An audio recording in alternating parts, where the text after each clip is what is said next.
السلام علیکم ورحمۃ اللہ وعلیکم وبرکاتہ۔ السلام ورحمۃ اللہ وبرکاتہ۔ ابا ایک سوال ہے، کیا انسانوں کے ذہن میں اور انسانوں کے دماغ میں جنت اور جہنم کا نقشہ بیٹھ سکتا ہے؟ جنت اور جہنم کا نقشہ انسانوں کے ذہن میں کبھی نہیں بیٹھ سکتا۔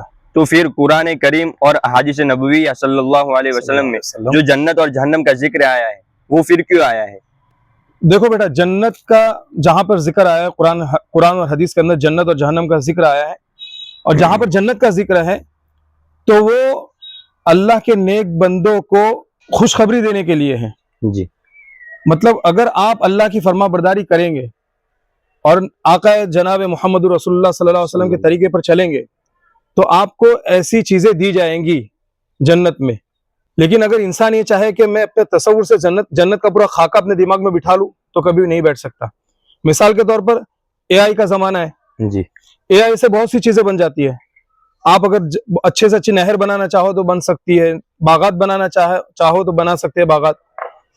مطلب آدمی اگر ذہن سے سوچے کہ جنت کیسی ہوگی، اے آئی کے ذریعے اگر اس طرح بنا لیا اس نے جی، تو دنیا کے اعتبار سے تو ہمیں بہت خوبصورت نظر آئے گا۔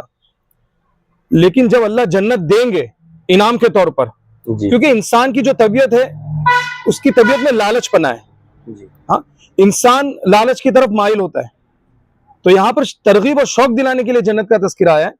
تو جب انسان جنت کو دیکھے گا تو وہ اس وقت یہ کہے گا کہ بھئی جو میں نے اپنے دماغ سے اور میرے ذہن میں جو جنت کا تصور میں لا رہا تھا وہ بالکل ناقص تھا، اس کی کوئی حقیقت نہیں تھی۔ بالکل۔ اور جہنم کا جہاں پہ تذکرہ ہے، جہنم کے عذابات، جہنم کے اندر یہ جو بتایا گیا ہے کہ بڑے بڑے بچھو ہو گئے، اژدہے ہو گئے، جہنم کی آنکھ جو ہے بہت بھڑکی ہوئی ہوگی، جی، اس کی وہ بتانے کی وجہ یہ ہے کہ انسان کے اندر ایک ڈر کا مادہ بھی ہے، اللہ نے اس کے اندر ڈر بھی رکھا ہوا ہے۔ جیسے دنیا کے اندر دیکھو تو حکومت سے بہت سے لوگ ڈرتے ہیں، حکومت کے قوانین ہوتے ہیں، اگر اس قوانین کو ہم نے توڑا تو اس پہ سزائیں حکومت کی طرف سے طے ہے۔ اسی طرح اللہ کی نافرمانی کرنے پر اللہ نے جہنم کو بنایا ہے نافرمانی کرنے والوں کے لیے، جی، کہ اگر اللہ کے احکامات کو زندہ نہیں کیے اور نبی کے طریقے پر زندگی ہم نے نہیں گزاری تو ان کے لیے یہ سزا ملے گی۔ اللہ ہمیں معاف کرے، ہمیں جہنم کے دھوئیں سے بھی بچائے۔ اگر کوئی نافرمان کے لیے جہنم طے ہو گئی اور جب وہ جہنم میں ڈالا جائے گا تو اس وقت وہ یہ سوچے گا، یہ کہے گا کہ جو میں نے دنیا کے اندر جہنم کے عذاب کا جو میں نے تصور سوچا تھا جی، کہ بھئی یہ سزا ہو سکتی ہے، بچھو اتنے بڑے ہو سکتے ہیں، یہ ہو سکتا ہے، وہ ہو سکتا ہے، وہ بالکل ناقص تھا، اس کی کوئی اہمیت تھی نہیں، کوئی حیثیت نہیں تھی۔ اور یہاں پہ دیکھ رہا ہوں یہ تو عجیب طریقے سے۔